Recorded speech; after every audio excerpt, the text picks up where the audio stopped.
A partir de este momento usted tiene una cita con la realidad.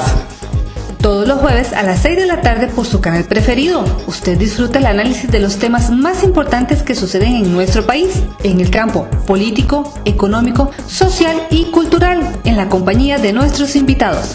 Bienvenidos.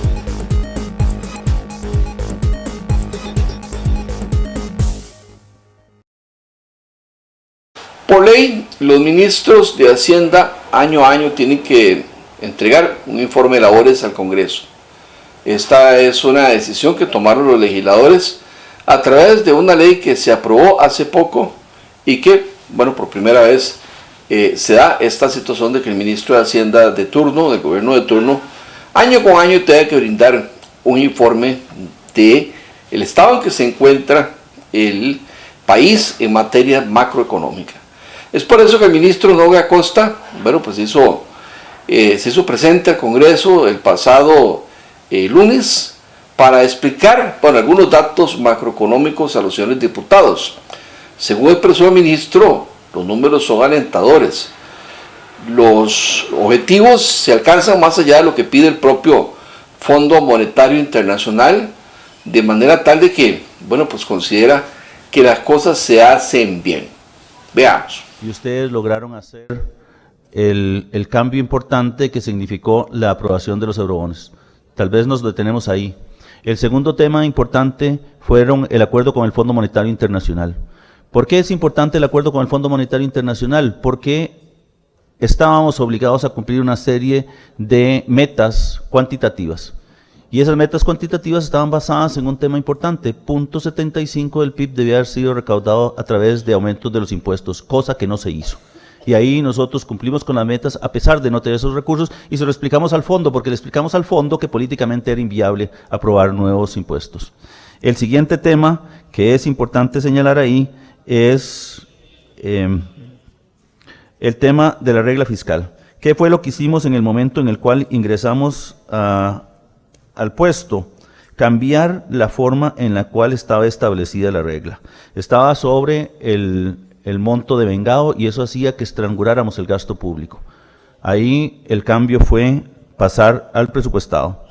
¿Cuál es el otro tema importante? El impuesto a la propiedad de los vehículos. Cuando vinimos aquí a la Asamblea Legislativa, todos estábamos convencidos de que había que darle seguridad jurídica a los costarricenses. Planteamos nosotros una propuesta, no fue aceptada, sin embargo se aprobó la ley y esto tiene un alto costo fiscal que veremos más adelante. El otro tema importante era Hacienda Digital. Cuando llegamos al Ministerio de Hacienda solamente se había avanzado un 2%, nosotros hemos llegado al 7% en tema del desembolso financiero, pero hemos ejecutado, para decirlo así, hemos devengado el 50% del crédito. Y este es un tema importante porque nos permitirá en este año ya tener listo el sistema y para el 2025 estar nosotros declarando y pagando impuestos con el nuevo sistema. Ese es un punto importante. ¿Cuál es el otro tema relevante? Altas barreras para el ingreso al mercado.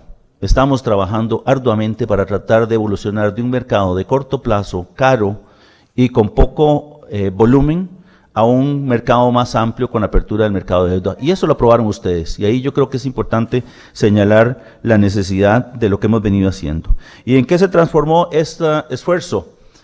En que después de 13 años se logró un balance primario positivo, 2 años seguidos. El 2.1 del 2022 es interesante de verlo porque en el presupuesto de la República había un déficit primario. Hicimos un esfuerzo grande. Hicimos, quiero decir, todos nosotros. Y el 2023, ya sin el one-off que significó integrar a los órganos desconcentrados dentro del presupuesto, volvimos a tener un superávit primario de 1.6%.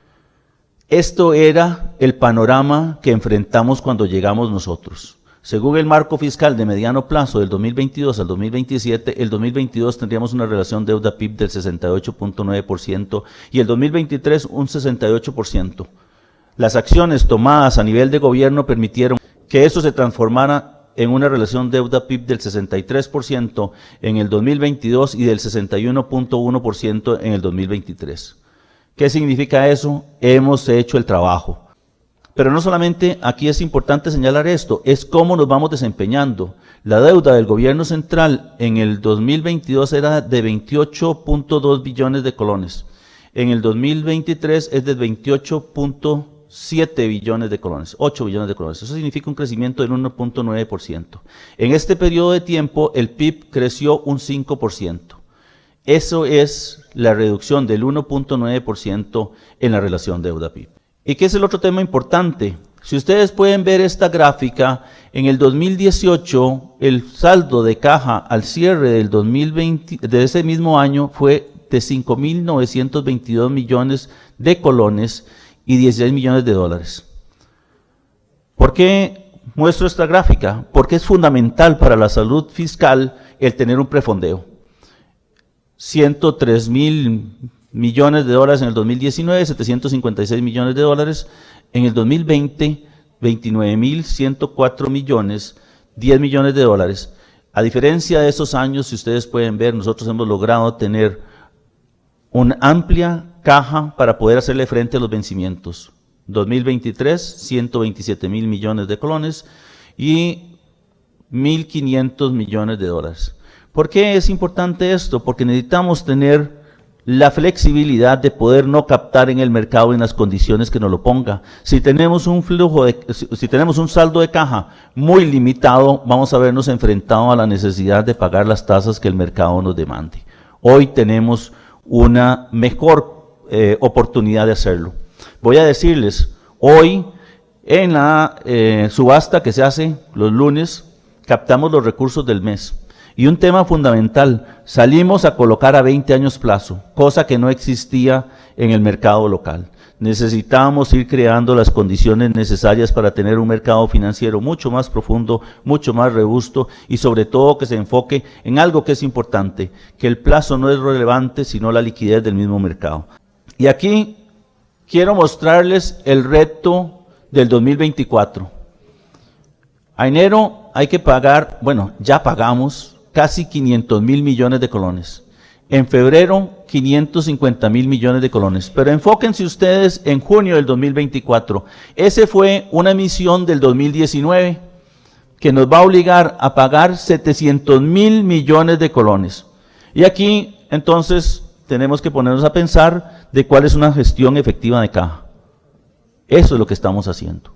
¿Por qué? Porque precisamente el 25% de esta deuda se vencía en los 2 primeros meses del año. Y aquí ustedes pueden ver cuál es el problema de todos los ministros de Hacienda, y no solo de este.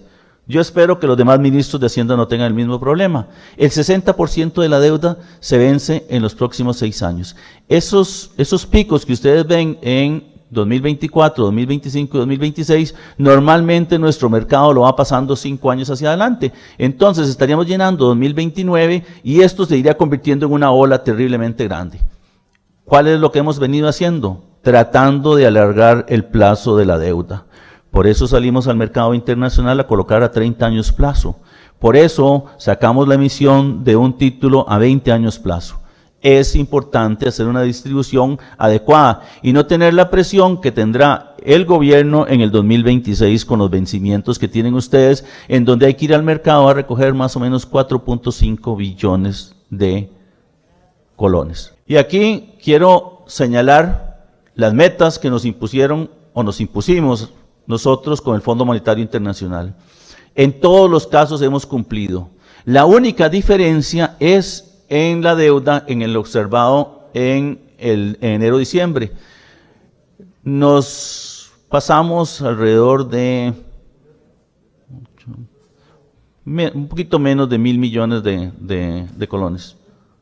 No, 300 millones de colones más o menos. 300.000 millones de colones. ¿Y eso por qué se presenta? Por la diferencia en el tipo de cambio.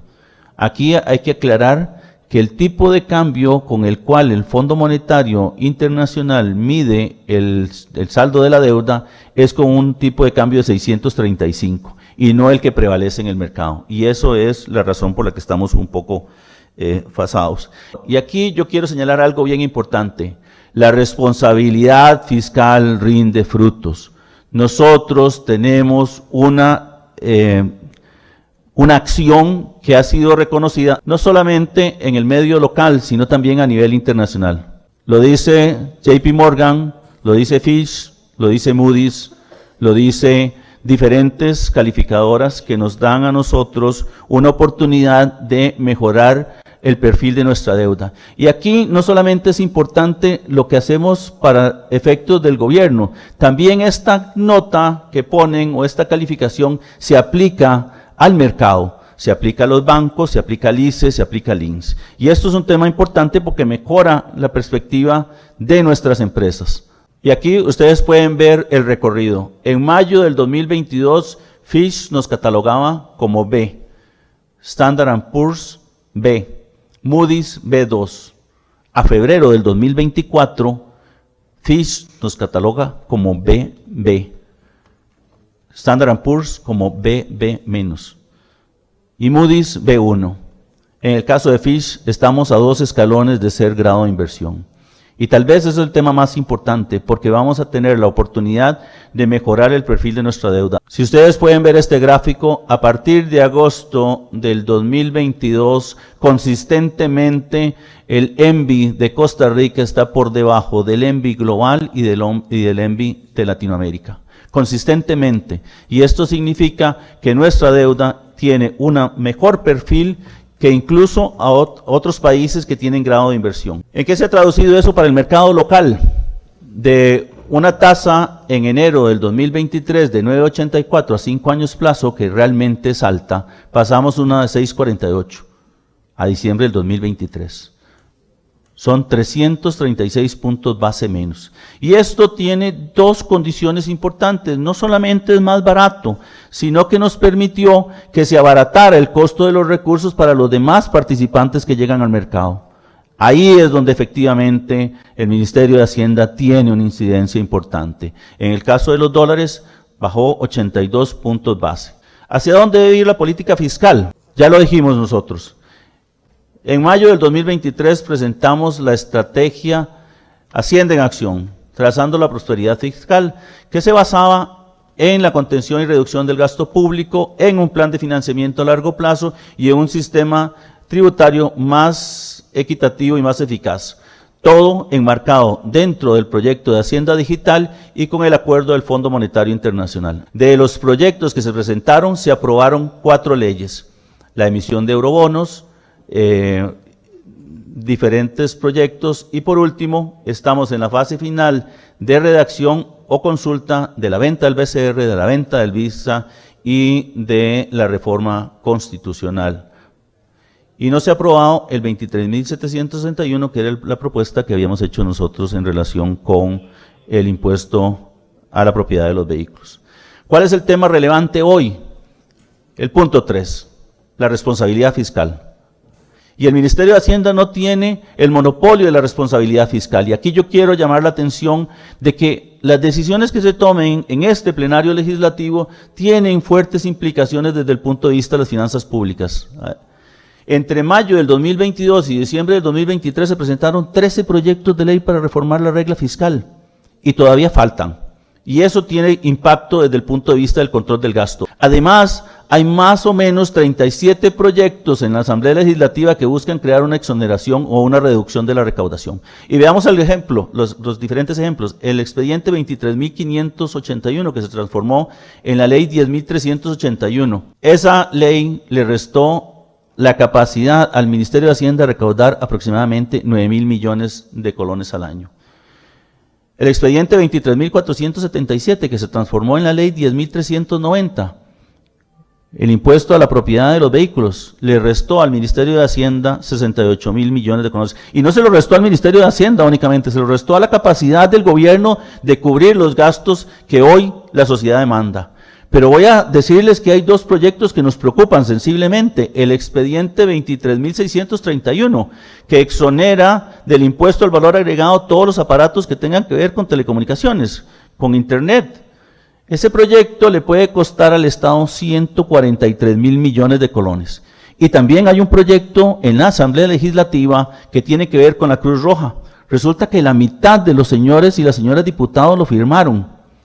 Y ese proyecto permite que en un año particular, si todas las personas decidieran donarle a la Cruz Roja el pago del impuesto sobre la renta, le restarían 1.6 billones de colones. Estos 4 proyectos representan una pérdida recaudatoria de 1.8 billones de colones. Y aquí tenemos que aclarar algo. Es cierto, vamos despacio, pero realmente tenemos el interés de abrir espacio al gasto social. Entre el presupuesto del 2022 y el del 2023 se aumentó el gasto social en 12.815 millones. Pero en el 2023 a 2024 aumentamos en casi 58.000 millones. Y en el tema del pago de la caja, que aquí es un tema recurrente, quiero decir algo. Vamos persiguiendo la deuda. En el 2022-2023 aumentamos lo que se le paga a la caja adicional a lo que ya tenemos que pagar como patrono, 20.000 millones de colones. Y en el presupuesto 2023-2024 incorporamos 40.000 millones de colones más. Estamos creando espacio para pagar gasto social y para pagarle a la caja. Ahora que hablamos del tema de los 10% para la caja, entre el 2020 al 2023 se aprobaron otorgarle a la caja el 10% de los créditos que están ahí, principalmente el acuerdo con el Fondo Monetario Internacional. Estos son 235.000 millones de colones. Y se le han pagado 181.000 millones de colones. Seguimos negociando con la caja. A diferencia de los otros gobiernos, este es el primer gobierno desde el 2011 que hace un acuerdo con la caja. Y ahí yo quiero señalar que en el 2023 se le transfirieron 83.800 millones a la caja. El gobierno que más le ha pagado a la caja en todo este periodo de tiempo. Y aquí quiero conversar con ustedes 2 temas fundamentales. El primero es, no necesariamente más gasto es mejor gasto. Y aquí tengo el nivel de ejecución de los diferentes ministerios. En el caso del Ministerio de Educación Pública, ejecuta el 97.2% de su presupuesto, pero es tan grande que significan 73.000 millones de colones que no se pudieron utilizar. La mitad de eso es la norma 10 que ustedes aprobaron. Y eso tiene consecuencia. Ahora decidimos, o decidieron ustedes que deberían dedicarse a seguridad. Bueno, esto es el tema que hoy tenemos. En el caso del Ministerio de Trabajo y Seguridad Social, 21.000 millones no se pudieron utilizar porque no existe la flexibilidad necesaria para hacerlo. Creo que es nuestra responsabilidad no solamente tener un mayor gasto, sino un mejor gasto. Quiero decirles, y terminar con esta frase de Henry Ford, ir juntos es un comienzo, mantenernos juntos es un progreso, trabajar juntos nos hará triunfar. El futuro de este país depende de las decisiones que tomemos hoy.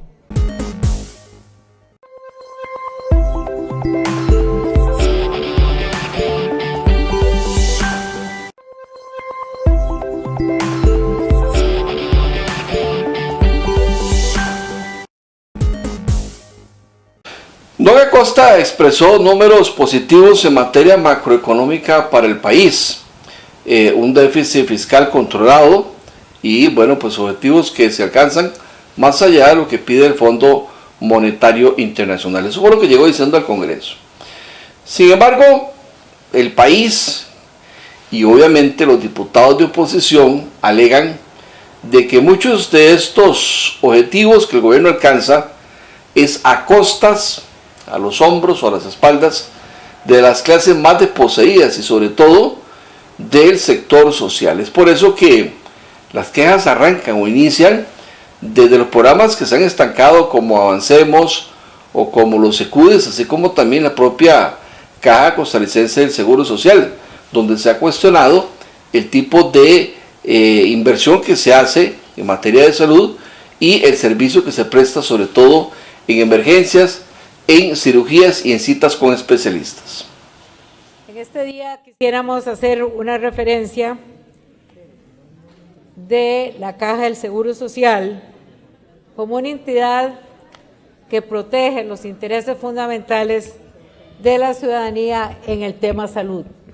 El tema salud, desde luego, constitucionalmente está ubicada dentro de los derechos esenciales como vida inviolable. Salud camina de parte de la vida del ser humano. Falso que la Caja del Seguro Social esté quebrada. Se ha venido creando un panorama sombrío alrededor de la institución que no es cierta.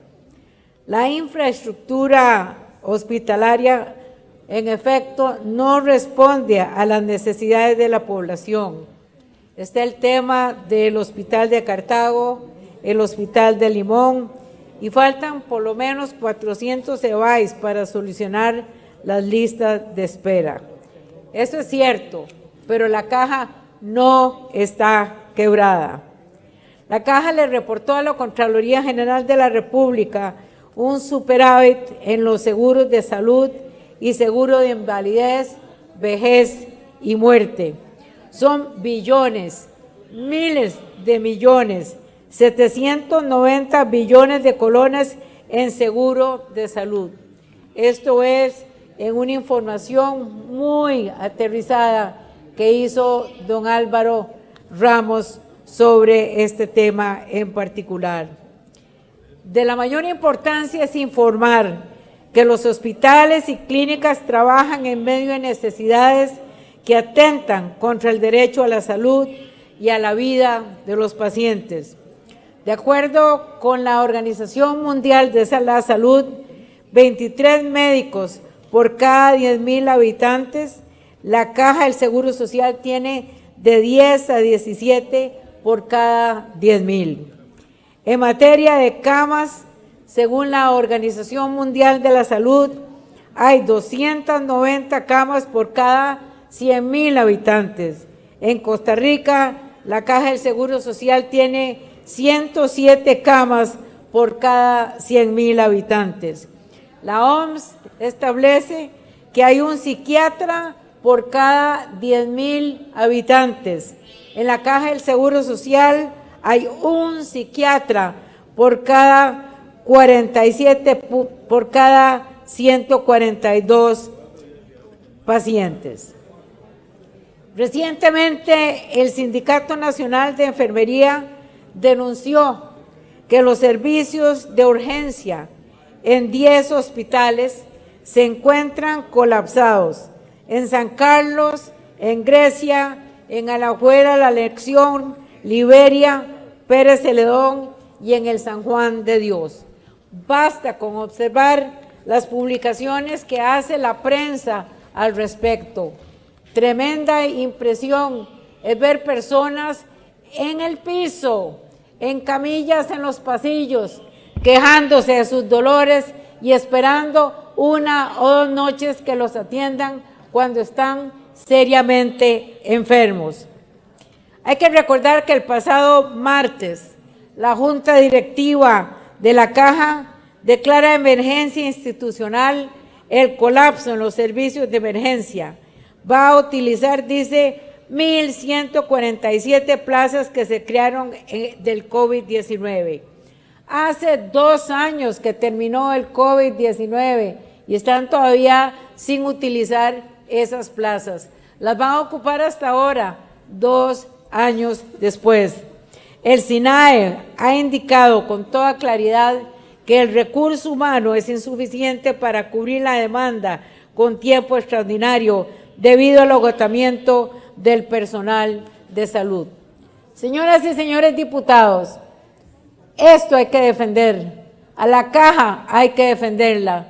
La salud pública hay que defenderla, como atacar la seguridad en cuanto al país en relación con la urgencia que estamos pasando.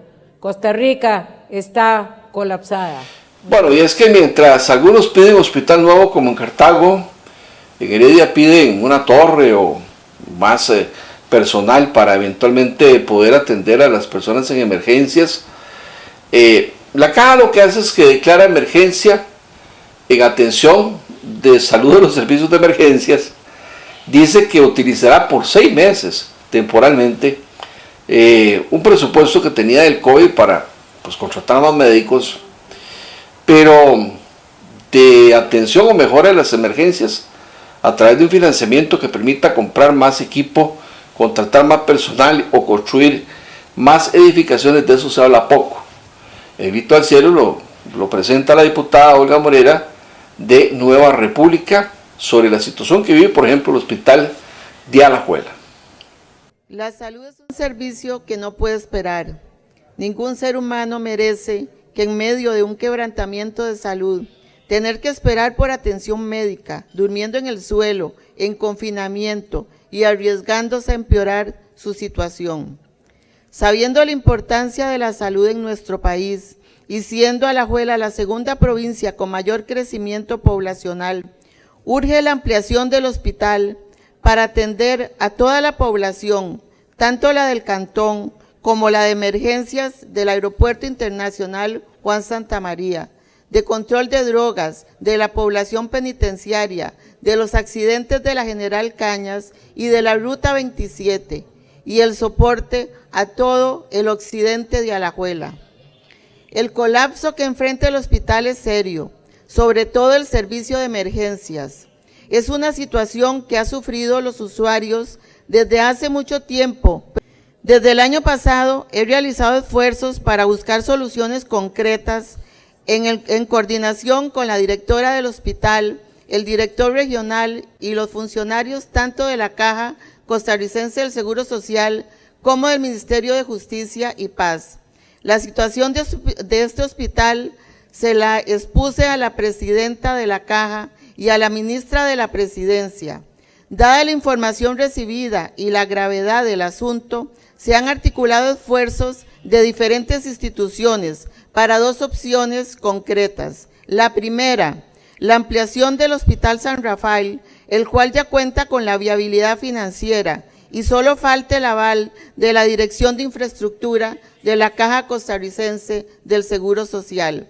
Con este proyecto de ampliación se pretende la mejora del área de emergencias, aumentar la capacidad del área de neonatos, ampliar la capacidad instalada del área de operaciones, que aumenta la atención en cirugías en 750 cirugías al año.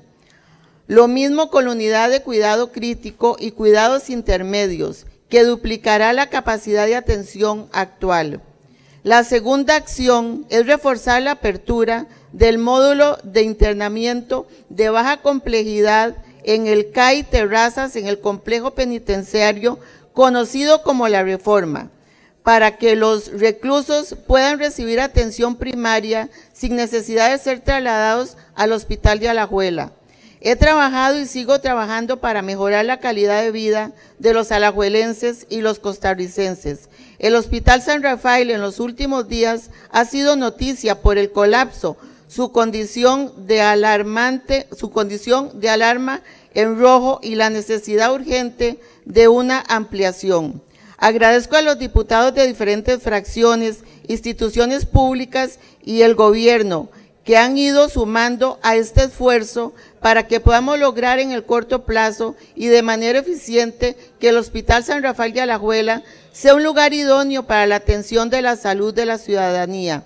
Costa Rica merece avanzar, gestionar propuestas y trabajo en equipo para lograr que la ampliación del Hospital de Alajuela sea una realidad. Muchísimas gracias, y los alajuelenses necesitamos un nuevo Hospital San Rafael de Alajuela. Nos urgen estas ampliaciones y esperamos que el día 15 de marzo poder tener buenas noticias que se puedan iniciar con la construcción de las ampliaciones del Hospital de Alajuela, dado que es urgente para los alajuelenses.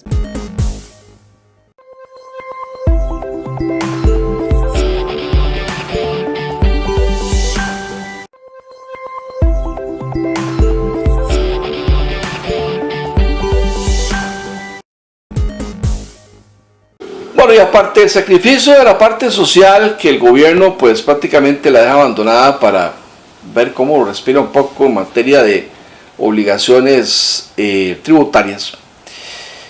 Hay quienes también cuestionan los números que presenta la administración Chávez en materia macroeconómica.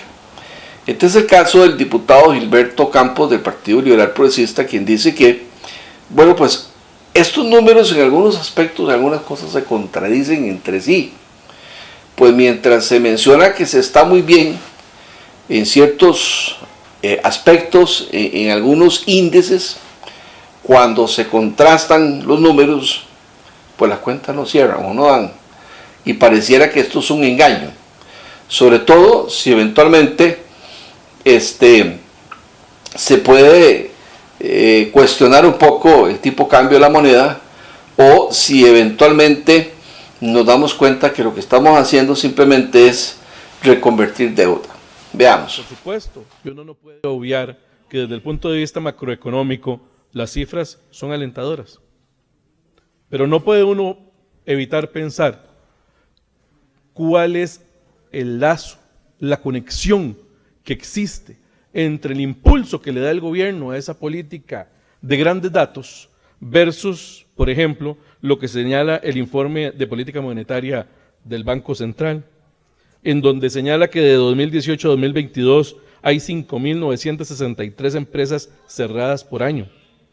Prácticamente un 10.2% es la tasa de mortalidad empresarial en nuestro país. La diferencia entre empleos creados con una tasa de 1.4% versus los empleos destruidos con una tasa de 1.9%, más o menos son 993 empresas menos al cierre del año 2022.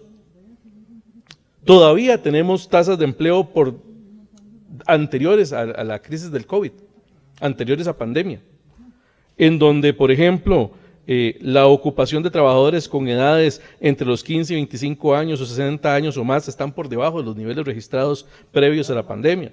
O incluso los trabajos calificados medios y bajos siguen por debajo de los niveles prepandémicos. Entonces, ministro, con una tasa de ocupación, de participación laboral que sigue estando mucho menor que en la época de la pandemia o prepandemia, la pregunta inicial es, ¿de qué le sirve a la gente en Costa Rica la sanidad de las finanzas públicas como usted las presenta? ¿De qué le sirve a las familias costarricenses cuando hay menos empleos, menos calidad del empleo, menos inversión social? Es decir, las cifras son extraordinarias cuando estamos pensando en las calificadoras de riesgo internacionales, pero no son extraordinarias cuando la gente pierde sus empleos por un tipo de cambio que cada vez afecta más a sectores turísticos y agropecuarios del país. Don Gilberto, comparto con usted la preocupación del tema del empleo. Creo que hay que hacer un análisis profundo en relación con cuáles son las condiciones que se están presentando en el mercado laboral. Es interesante. La principal reducción se da en empleos informales y esto hay que analizarlo con detenimiento porque no eran personas que de una u otra manera tuvieran las condiciones adecuadas digamos, en relación con su seguridad social.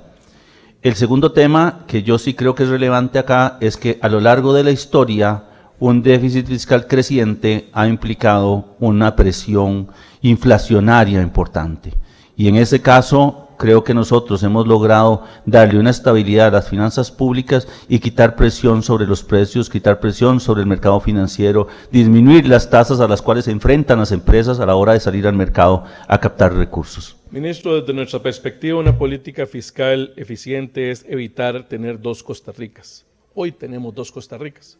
Una Costa Rica extraordinaria en los datos macroeconómicos y una Costa Rica de supervivencia donde muchísima gente está perdiendo el empleo y tratando de sobrevivir. La política fiscal debe orientarse a resolver esto. ¿Cómo lo van a resolver? Mire, tal vez aquí yo quiero señalar algo que es bien importante. Salir de la relación deuda-PIB por encima del 60% es fundamental, porque vamos a liberar el gasto de capital.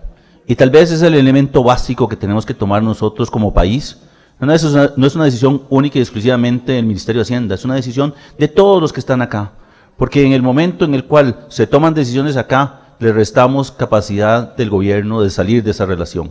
Cuando salgamos de ahí, no solamente vamos a tener más espacio de gasto, sino que también vamos a liberar el gasto de capital, y ahí podremos construir esa Costa Rica a través de obras de infraestructura que hoy el país demanda.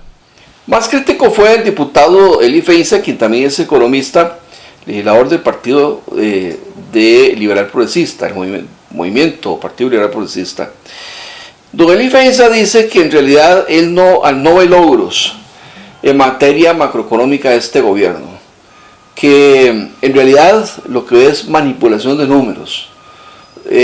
Un dólar que podría ser, deja la sensación que está siendo manipulado respecto al colón y que el colón se sobrevalúa para que entonces se pueda entender o responder más allá de lo que el país realmente tiene capacidad para poder pagar algunos compromisos con un dólar devaluado o un colón sobrevaluado. Pero por otro lado, dice don Eli Feiza que si se analiza bien, objetivamente, en realidad la economía no está tan boyante como pareciera. Lo que se alcanzan son algunos números muy positivos en materia de exportación, pero en realidad cuando se ve el crecimiento del Producto Interno Bruto versus el costo de la deuda, si se analiza la parte de la política financiera, para don Eli Feiza, pues los números no van en cuanto a lo que es crecimiento económico versus el tamaño del crecimiento de la deuda. Veamos. Yo quisiera referirme a la información de la evolución de la deuda que usted nos compartió. Quisiera pedirle a don Andrés si nos puede poner la filmina de su propia presentación, señor ministro. Usted ha hablado de que el crecimiento de la deuda ha sido del 1,9%, muy por debajo del 5% de crecimiento de la economía. Esto es posible únicamente porque, por supuesto, por norma contable, los estados financieros del gobierno se presentan en colones. Cuando la realidad es que si analizamos la deuda de acuerdo a la moneda en que fue contraída, la deuda interna en colones creció en un 3,95% aproximadamente. Pero la deuda externa en dólares creció en un 19,87%.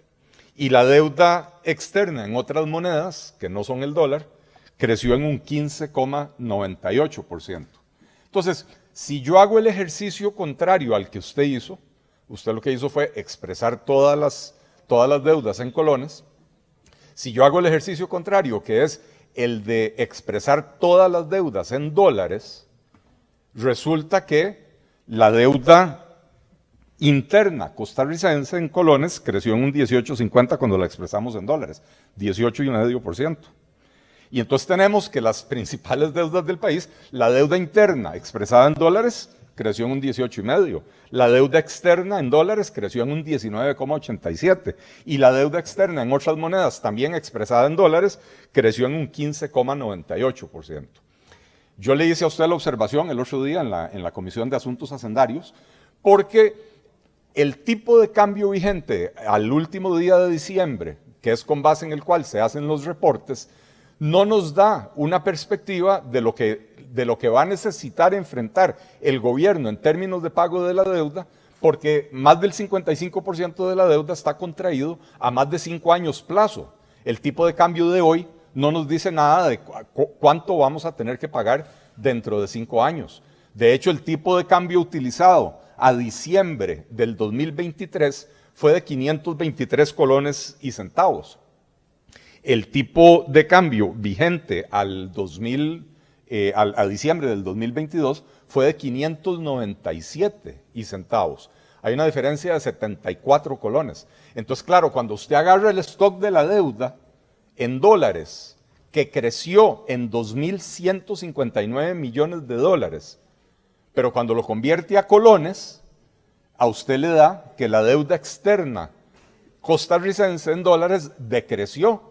Y con eso logra usted esa cifra que veíamos en la filmina de un crecimiento global de apenas el 1,9%. Si yo calculo el crecimiento expresando todas las deudas en dólares, el crecimiento anda en un 16 y pico por ciento, el crecimiento del stock de la deuda. Pero eso sería injusto para usted, porque la deuda en colones está en colones, no puedo expresarla en dólares. Entonces, si yo hago el promedio ponderado de crecimiento de la deuda, considerando cada uno de los tipos de deuda en la moneda en que se adquirió, el crecimiento de la deuda, y si me vuelven a poner la filmina se los agradezco, el crecimiento de la deuda fue de un 7,33%, no de un 1,9%. Y 7,33%, como se puede ver en esa filmina, es más que el 5% que creció la economía costarricense. Entonces, como usted bien lo sabe, señor ministro, la relación deuda-PIB tiene dos elementos.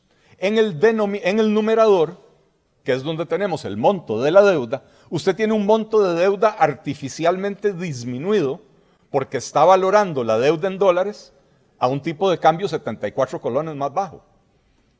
Repito lo que dije anteriormente, la deuda al final del 2023 era 2.159 millones de dólares más alta, y sin embargo cuando usted la valora en colones da un monto más bajo que al final del 2022. Y entonces el crecimiento real del stock de la deuda es mucho mayor que el crecimiento de la economía. Y eso tiene implicaciones muy serias para la sostenibilidad. Entonces aquí no ha habido realmente ese manejo estratégico de la deuda del que ha hablado el gobierno.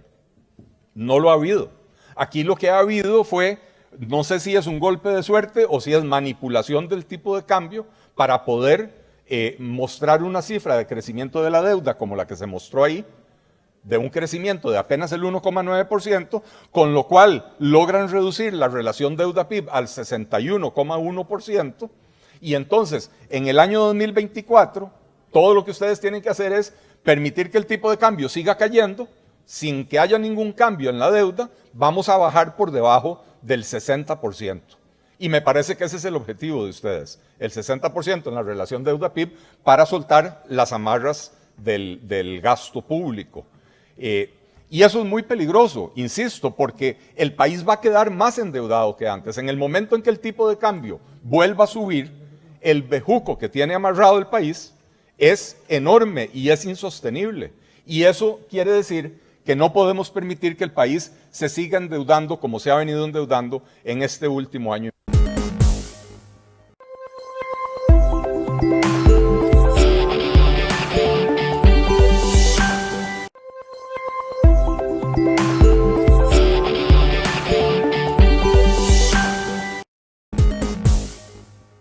En este informe que presenta el ministro de Hacienda respecto a la situación económica que vive el país y que por ley obligatoriamente ahora todos los años tiene que ir el jerarca de turno a presentar un informe para explicar a los diputados cómo se encuentra el país, Liberación Nacional cuestiona fuertemente lo que la administración Chávez dice que son logros. Dice la diputada Paulina Ramírez que pues las cuentas tampoco le dan a ella. Pues por un lado pareciera que en realidad lo que hizo es una manipulación del tipo de cambio de moneda de colón a dólar. Por otro lado, lo que se hace es una reconversión a una deuda a pagar con más plazo, ¿verdad? Pero que en realidad el gasto se sigue manteniendo. En realidad pareciera que es a través de esa disminución del valor del dólar frente al colón es que se quiere llegar a un 60% de gasto para pues, producir aún más gasto en un futuro, y que eso es nocivo. Pues quienes llevan la cruz de esta carga son los sectores productivos, exportadores, turismo y exportación, y los más golpeados son el sector empleado o trabajador que eventualmente pues ve que le despiden o que no se le contrata. Imagino que muchos y muchas estarán pensando que es obvio celebrar estos datos que nos muestra hoy el señor ministro. Es evidente que en el año 2023 la economía costarricense estuvo marcada por un crecimiento sostenido en términos macroeconómicos, una inflación tendiente a la baja, un tipo de cambio hacia la baja y sectores productivos vinculados con las zonas francas en bonanza. Y según el informe de política monetaria del año 2024 realizado por el Banco Central, el PIB en volumen registró una variación del 5.1 en el año 2023, superior al año 2022, que fue de 4.6%. Esto significa que el crecimiento de la economía fue robusta y superó las proyecciones realizadas, lo cual no está mal. Sin embargo, En cuanto a la inflación, esto tuvo también un comportamiento constante a la baja. La inflación general, según el índice de precios al consumidor del 2024, registró una variación acumulada de enero-diciembre del 2023 a diciembre del 2023 de 1.77. Esto significa que la dinámica de los precios se mantuvo relativamente estable, lo que también se explica por el tipo de cambio muy barato. Lo mismo que sucede con la deuda, tal y como lo mencionó el diputado Eli Feinza, que es por esta misma razón que vemos un efecto de disminución de 61.1 del PIB para diciembre de 2023. Todo esto está muy bien, señor ministro, solo le ha faltado reconocer que los resultados positivos no son productos de la estrategia fiscal que ha presentado este gobierno. Le voy a recordar algunos esfuerzos que se realizaron en los periodos anteriores, en las dos asambleas anteriores, para que usted hoy lo reconozca ante esta Asamblea Legislativa. Primero, la Ley de Fraude Fiscal, la aprobación e implementación de la Ley 9635, fortalecimiento a las finanzas públicas, lo cual incluso se venía trabajando desde el primer periodo en donde fui diputada. La incorporación al presupuesto de la República del presupuesto total de órganos desconcentrados, la incorporación de varias normas de ejecución presupuestaria, dado que varias de ellas han generado ahorros que se han visto reflejados y rebajados de los presupuestos vigentes y otros son de contención de gasto y control presupuestario. La aprobación y entrada en vigor de la ley número 10.159, Ley de Empleo Público, aunque su beneficio se verá a través del tiempo. Entonces, señor ministro, usted le podría decir a todos los costarricenses si fueron sus acciones o las acciones que se han planteado en el transcurso de los años anteriores a que este gobierno ingresara. Quiero recordar que algunas de las acciones que usted planteó en la estrategia fiscal presentada el 23 de agosto del 2022 no se han materializado. Le voy a hacer un repaso de los fallidos intentos de este gobierno en la estrategia fiscal. Presentación del proyecto de ley para la venta del Banco Costa Rica. Una propuesta absolutamente desproporcionada y sin justificaciones técnicas de ningún tipo.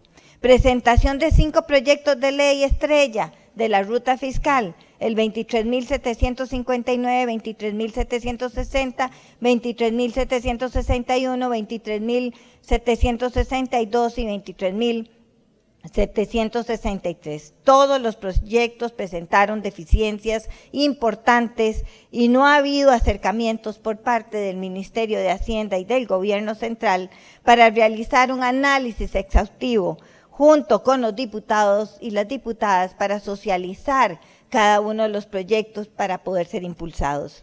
Presentación de proyectos de ley para reformar algunas instituciones del Estado, como el MOP, el MINAE, el MIBA, entre otros. Todos sabemos que el espíritu real de esas propuestas no es más que concentrar el poder en unos pocos y no optimizar el aparato estatal. Y así podría continuar, pero no quiero centrar mi discurso solo en eso. Ahora yo quiero acotar algunos otros datos que a usted se le olvidó mencionar.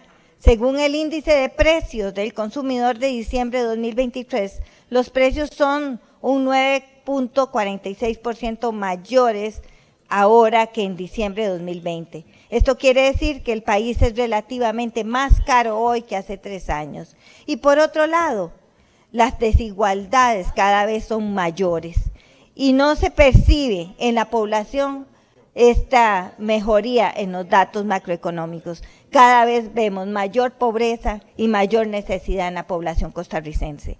En cuanto a la tasa de desempleo, que es del 7.2 para los meses de septiembre, octubre y noviembre del 2023, el INEC aclaró que aunque se presentó una reducción de 0.44% respecto al trimestre anterior, esto no significa que se hayan creado más fuentes de trabajo, sino que más bien lo que significa, según dice el INEC, es que no se hayan creado más fuentes de empleo ni haya más gente trabajando, tal y como lo dijo el presidente.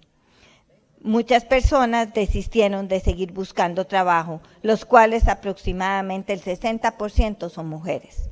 Nuestro sistema educativo está en crisis. La educación costarricense hoy sufre un deterioro de resultados, rezago en los aprendizajes, crisis de gestión y una evolución en la inversión pública a cifras de 10 años atrás, según señala el informe del Estado de la Educación en el 2023. Además, también se plantearon recortes presupuestarios 2023 y 2024 por parte del gobierno, no solo en educación, sino en la seguridad, que hoy debería ser una prioridad país, en la cultura, inversión social y otros. Y tengo una pregunta, señor ministro. Si la meta del Fondo Monetario Internacional para este año era para el 23 era del 1% del PIB, del superávit, ¿por qué la decisión de tener un superávit mayor, sacrificando la inversión social? Y es que donde quiero ser enfática, señor ministro, yo he sido insistente en que los presupuestos que se han presentado muestran una sobreestimación en las partidas de intereses y amortización de la deuda para el año 2024. El servicio de la deuda presentada está con una sobreestimación del 16%, lo que significa que están presupuestando 781.969 millones de colones adicionales. Y usted dice que la inversión social son 690.000 millones. ¿Cuánto podríamos hacer con esta sobreestimación? Pero hemos preferido avanzar en el pago de la deuda y olvidar la inversión social. Entiendo que quieran alcanzar el 60% de la relación deuda-PIB, pero ¿a qué costo? ¿Cuál es el costo? La inversión social y que cada vez nuestro país se nos salga de las manos. Hoy la seguridad es insostenible. No podemos seguir con una política fiscal en donde olvide la inversión social. Y eso solo puede significar una cosa, lo que ya todos y todas sabemos: este gobierno está preocupado por lograr incluso superar las cifras macroeconómicas y las metas del Fondo Monetario Internacional en detrimento de los recursos que podrían mejorar la calidad de vida de muchas personas en condición de riesgo y vulnerabilidad. Este gobierno, el que usted representa hoy aquí, es un gobierno fiscalista y recortista.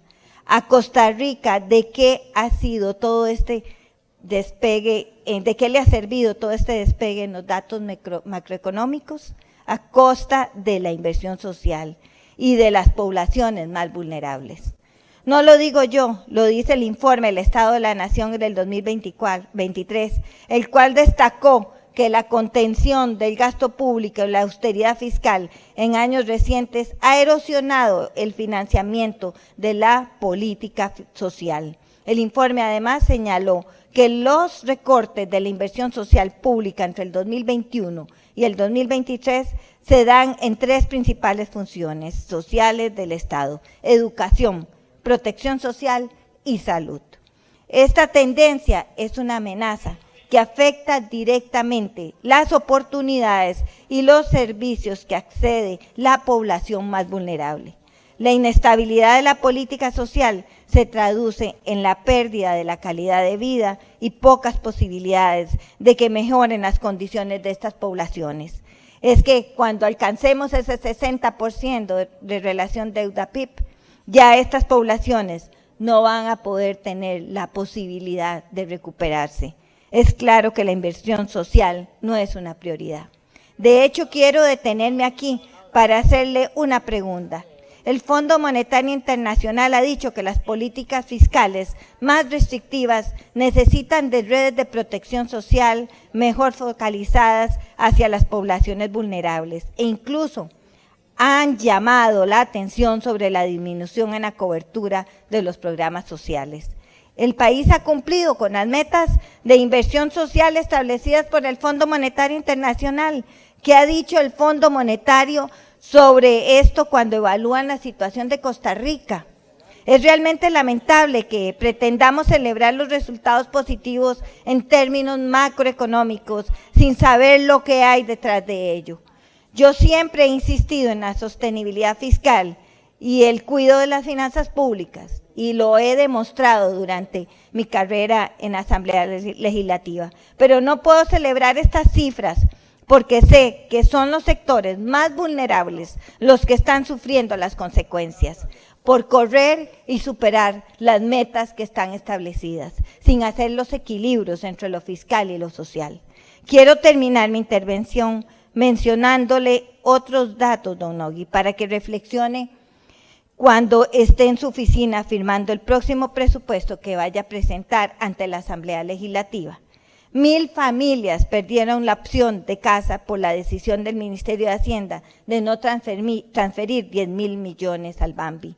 Becas Avancemos de Limas dejan descubierto al 69% de menores que las requieren por falta de presupuesto en el 2023 y 2024. Al PANI se le recortaron al menos 41.564 millones en el 2023, provenientes de la ley número 7648, lo que afecta a los programas de protección integral a favor de niños y niñas. Se hizo un recorte de 31,000 millones al presupuesto del Ministerio de Salud para el 2023, de los cuales el 85% correspondía a transferencias de la Caja para financiar diversos seguros de salud. Bueno, ante todos estos cuestionamientos que hicieron los diputados al ministro de Hacienda, hay que entender que la justificación que dio simplemente fue de que, pues sí, el crecimiento del empleo se mantiene, que hay gente que ha sido despedida, que no se ha logrado obtener números de antes de pandemia en cuanto al tema de empleo, pero dice el ministro que en sectores informales y que eso habrá que estudiarlo, y no tanto el que era empleado en un sector formal como el sector exportador. Bueno, la polémica sin duda alguna está casada. Lo cierto del caso es que los números macroeconómicos del país son complicados, son difíciles, y hacia el futuro pareciera que habrá que tomar medidas más drásticas, como por ejemplo la reducción de la planilla del Estado. Recuerden que hay repetición de este espacio los sábados y domingos de 5 a 6 de la tarde. Gracias y que tengan una feliz noche. Hemos llegado al final de un encuentro más con la realidad de nuestro país. Su cita es todos los jueves de 6 a 7 de la noche, los sábados y domingos desde las 5 hasta las 6 de la tarde por su canal preferido. Te esperamos.